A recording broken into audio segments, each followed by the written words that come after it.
কি একটা ভালো এফেক্টিভ ডিজাইন স্ক্রাব করছো, তাও আবার অনলাইনে? অনলাইনে খোঁজার কি দরকার যখন সবকিছু পেয়ে যাবো আমরা ঘরের কিচেনে? তো বেশি দেরি না করে তাড়াতাড়ি করে আমি শেয়ার করে নিচ্ছি যে কিভাবে কিচেনের ইনগ্রেডিয়েন্টস দিয়েই একটা এফেক্টিভ স্ক্রাব বানিয়ে ফেলতে পারবে। চলে আসো। এখানে আমি নিয়ে নিচ্ছি মুসুরির ডাল। মুসুরির ডালের সাথে সাথে আমি চাল নিয়ে নিচ্ছি। যার বাড়িতে যেই চাল আছে সেই চালই ব্যবহার করতে পারো।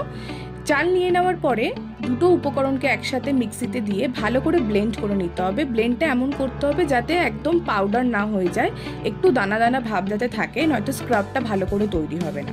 তারপর একটা পাত্রে পুরো উপকরণটাকে নিয়ে তার মধ্যে আমি মিশিয়ে নেব বেসন, তারপরে আমি নিয়ে নেব কফি, তারপরে টমেটোর রস, তারপরে হলুদ দিয়ে সেটাকে দই দিয়ে তার মধ্যে মিক্স করতে হবে ভালো করে, করে একটা পেস্ট তৈরি করতে হবে। এই বডি স্ক্রাবটা, এটা বডি স্ক্রাব না, এটা অ্যাকচুয়ালি ফেস থেকে টো অবধি সব পুরো বডিতেই ব্যবহার করা যাবে, আর রেজাল্ট খুবই এফেক্টিভ। আমি একবার ইউজ করেই খুব ভালো রেজাল্ট পেয়েছি। এটা যদি সপ্তাহে দুবার করে ইউজ করা যায়, 1 মাসের মধ্যেই পুরনো থেকে পুরনো ট্যানও রিমুভ হয়ে যাবে। কারণ এটার মধ্যে যে যে ইনগ্রিডিয়েন্টসগুলো দেওয়া হয়েছে সেগুলো সবই ট্যান রিমুভ করার জন্য খুবই এফেক্টিভ ইনগ্রিডিয়েন্টস। ভালো করে পেস্ট তৈরি করে নেওয়ার পর এটাকে আমি হাতে অ্যাপ্লাই করে দেখিয়েছি, কিন্তু আমি পুরো বডিতে এটা ইউজ করেছি ইনক্লুডিং ফেস।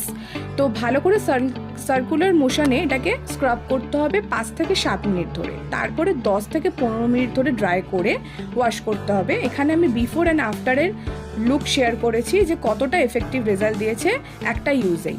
তোমাদের কেমন লাগলো এই পুরো ভিডিওটা সেটা কিন্তু তোমরা কমেন্টে জানাতে একদম ভুলবে না।